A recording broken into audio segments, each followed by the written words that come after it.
Alright, Chicago here with another matchup. Sorry, let me clear my throat.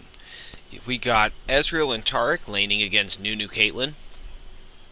And if you are in this matchup and you are on the Ezrael Taric side, do not try to do too much. Don't get greedy, just be careful. The Nunu Caitlyn combo right now is one of the strongest, so try to farm as much as you can with your range. Your Q has a ton of range, and that will help you a lot, but your auto attacks are so short compared to Caitlyn. She can get on you, but you have a better. She does have the 40 caliber net, but your arcane shift beats hers. And then traps versus the W. I don't know, but it's more or less the blood boil from Caitlyn. Just lets her push, get you right to the tower right away. Hang out behind the tower, and Caitlyn doesn't get free shots on you. You can still farm from back there. You definitely just don't want to take a lot of harass here. The more you can get away with from farming from a huge distance, the better. That is just kind of the strength of the Caitlyn Nunu lane. It's really hard to deal with it early, but if you play it right and get enough potions, you'll be okay. The alternative to more potions is getting something like a Doran's Blade. I don't know if that's a better idea, but she's going to push you to the tower, and it does help you last hit at the tower. So try to keep out any pressure you can to have less of these creeps in your wave. Just basically, when your Q's up, you want to be spamming it. And so, yeah, again, just getting pushed. You're just going to need some ganks. If you're on the Nunu Caitlyn side, you want to be aggressive like this. This is pretty much how you do it. You want to be aggressive, push them in. You want to be poking them at their tower. Any chance you have to be hitting them, you want to be making them suffer. You have no sustain. Your whole game is put into the ability to have the range advantage.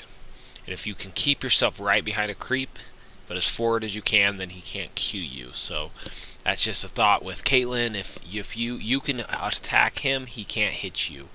You can Q through minions, he can't. So you have some advantages. Your disadvantages are his arcane shift, and Ezrael, when he Qs and Ws, he can get so much attack speed going too. I mean, he can do a lot in a duel. If he's landing his skill shots, you're in trouble. That's the downside. You also have no sustain with a Nunu support. But Blood Boil is more than compensatory if you're a strong AD carry. It's basically like you get to start with a Zeal over them. Pretty crazy. So if you're Ezrael and Taric, you're just trying to get all the farm you can and just play it as safe as you can and wait for ganks or mistakes to be made to go in. If you can get Caitlyn down under half, like here, that stun is pretty much enough to get it going. Ezreal's going to be fine, and Caitlyn would have died if she didn't flash.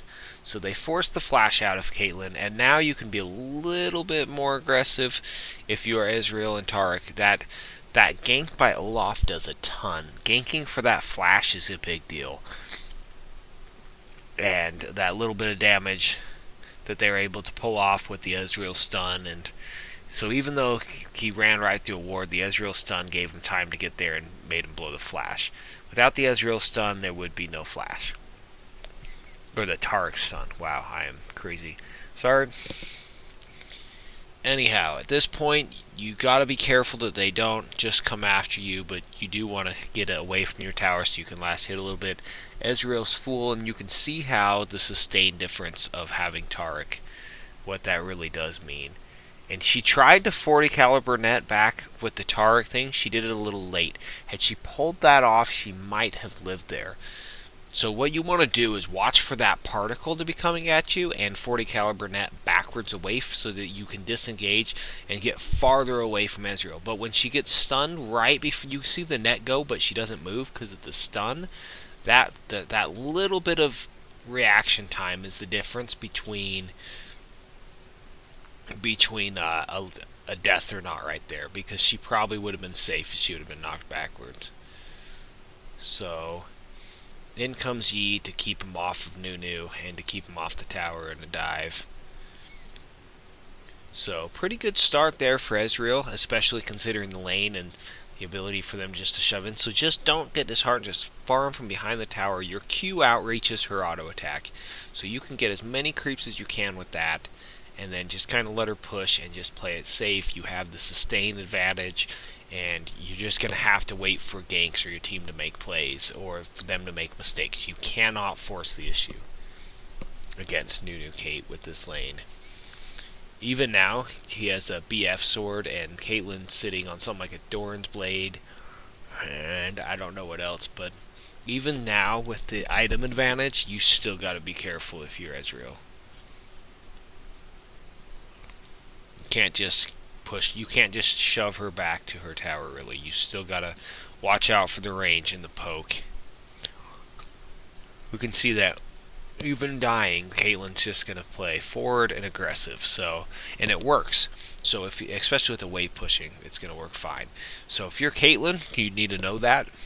It's good to have a really good in-depth game knowledge, and this is how the high 20-something, 100, 2,000 plus ELO players are playing it, and Ezreal respects it, doesn't go into it. So that should be telling you something if you're watching this and you get the first blood. Don't just think that the whole game is over, you win, or you might just give a kill back and then you negated the entire thing you worked for. Everything you just worked for could be for nothing. But if you let them do the same thing that worked the first time, and if you can get it to work the second time, then you can really win the game for your team. And the other problem is they have a Twisted Fate, so Twisted Fate could come at you at almost any time.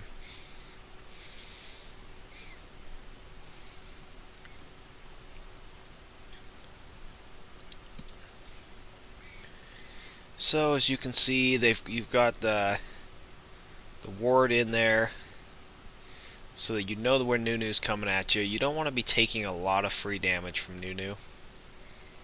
But this is what turns this lane. See how Nunu got way extended?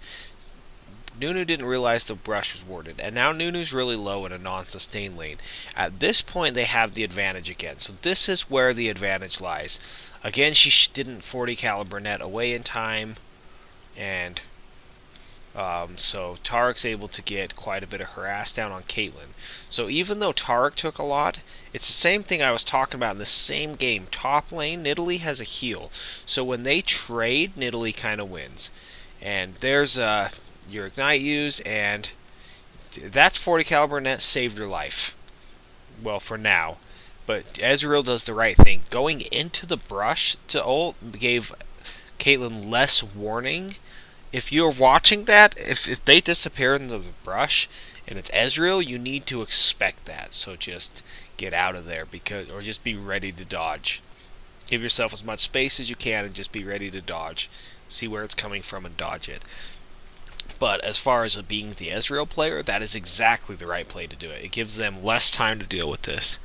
And Ezreal backed off because he knew that Twisted Fate could come do this. Or just wanted to buy or whatever, but Ezreal was gone, or that probably would have been 3 kills total for the purple team instead of just 2.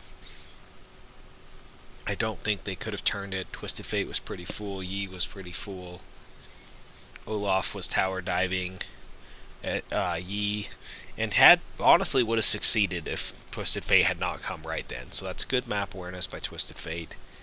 And Olaf's going to do what he can, or Ezreal's going to do everything he can to get advantages, picks up the golems on the way back. It kind of is an advantage to be blue side, because you have the option of golems, you have the options of early level 1 golems, which they do to keep up some of it, and you have the option to, I don't want to be back in the lane for whatever reason, you have that advantage. So now with the 3 kills that Ezreal has, the lane actually kind of turns, and Ezreal can kind of push the lane and be a little more aggressive. He's got Taric heal, he has a Bloodthirster, and he has the 2 pots. So he has the sustain that he can even be the one to step on the traps and get rid of them. So Taric's close by, but not quite right there, so you can't just extend without being sure that that brush is clear. Just, you are an AD carry, you are squishy, so don't ever forget that, even when the game's going good, or else sometimes it can go bad even off of a good game.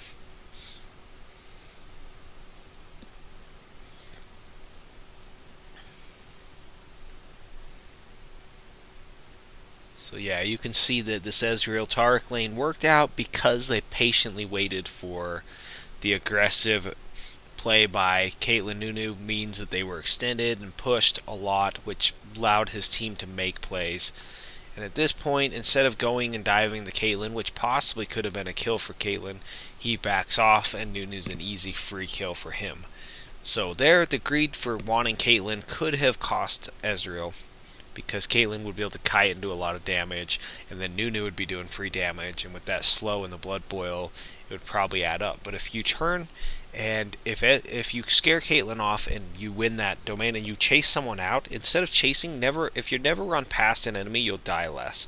It's not always the right thing to do, but it's just kind of a thought, is if you're never running past the enemy, you're dying less often, because you're not leaving someone to do free damage. And when you're chasing someone, it's really easy to do damage in return for kiting. Like, you're going to land all your skill shots because they're running right at you. You're running right at them. They're going to land a lot of skill shots and be able to do a lot of damage as you're kiting. And if someone's just doing free damage to you in the meantime, it's pretty much a scary thing for you.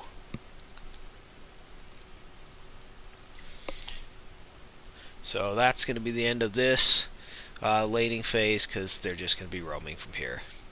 I hope you learned something about the lane and how to deal with Nunu Kate.